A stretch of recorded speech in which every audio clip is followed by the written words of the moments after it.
Good morning, Baker Econ students. It is Sunday, January 29th, and we are wrapping up week 4 and on to week 5. So happy Chiefs Day. So hopefully those Chiefs can get a win and help out the local economy. Kind of a little nervous. I'm also sitting here wearing my Chiefs jacket in the basement because I've turned the thermostat down because I saw my gas bill last month. I was a little, ouch, wow. So anyway, it'll be interesting because as prices have gone up so much, that will also impact the demand for other goods and services. So as businesses are trying to find ways to be creative, to continue to have customers support their products and services, they're going to have to be cognizant about the rising interest rates, the possibility of recession this year. Right now, the Fed, I believe, are meeting right now to make decisions about the future of interest rates. There's been a lot of debate about which direction it should go. Some on the committee are saying we should start moving down. Others are saying we should start moving up. So it'll be interesting to see what happens here. But nevertheless, because of inflation, that's the main thing they're trying to keep in check. You're going to start seeing that the demand for goods and services is going to start declining. As people like me get my gas bill and other things, we're going to have to make tough choices about how we're going to consume goods and services. So this week, week 5, you're going to look at chapter 13 and 14. I'd ask you to glance a little bit about the competitive market chapter. That's where you have a perfectly elastic demand curve and you're a price taker, but monopolistic competition is the most prevalent market structure, so that's why I focused on that. I like to think of the fast food restaurant, the Burger Kings, McDonald's, Hardee's. It's basically a burger, Coke, and fries or Pepsi, and they all differentiate themselves slightly different, and they spend a lot of money on advertising. In fact, in the Super Bowl commercials, I think they're about $5 million for a 30-second spot right now. And a lot of the products are monopolistic competitive products. They're trying to compete and they're spending money on advertise to influence your demand curve. So you'll go out and buy Doritos that week and you'll see it displayed in the grocery store at Hy-Vee or other places.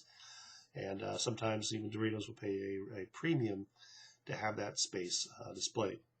So with monopolistic competition, the main thing I want you to get out of this is that we always produce where marginal revenue equals marginal cost. That's the golden rule. And what you're going to be looking at is where's my price relative to that average total cost. If the price is above, you're earning an economic profit. If the price is exactly equal to average total cost, that's a normal profit, you're covering both explicit and implicit. If you're between average variable cost and average total cost, you continue to produce in the short run, because you want to cover some of those fixed costs. You hope something changes in the long run, like the price of eggs have gone up quite a bit right now, so definitely those producing eggs and still have the chickens are benefiting quite a bit because the price has gone up. Or you're going to have to figure out a way to become more efficient and lower your cost. And if you're at average variable cost below, that's what we call the shutdown point. And that'd be like the example of, you guys probably don't remember this, but maybe some of you do, the Chi-Chi's restaurant.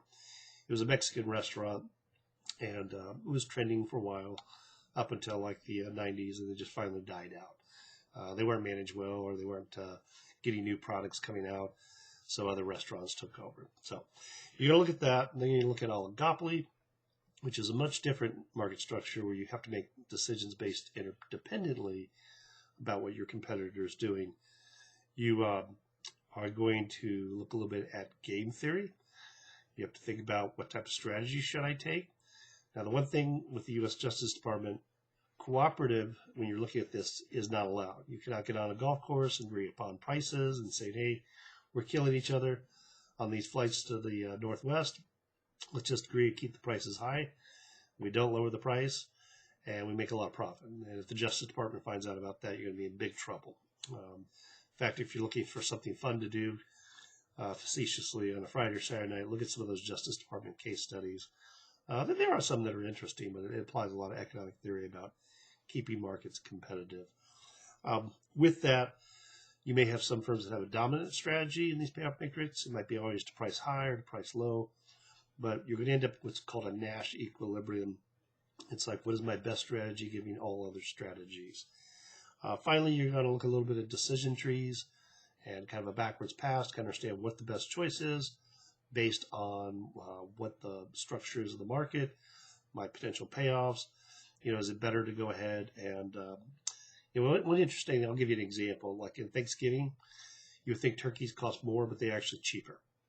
And it's kind of the dominant strategy, always to price lower. So you'll see them on sale in the Hy-Vee and the grocery stores.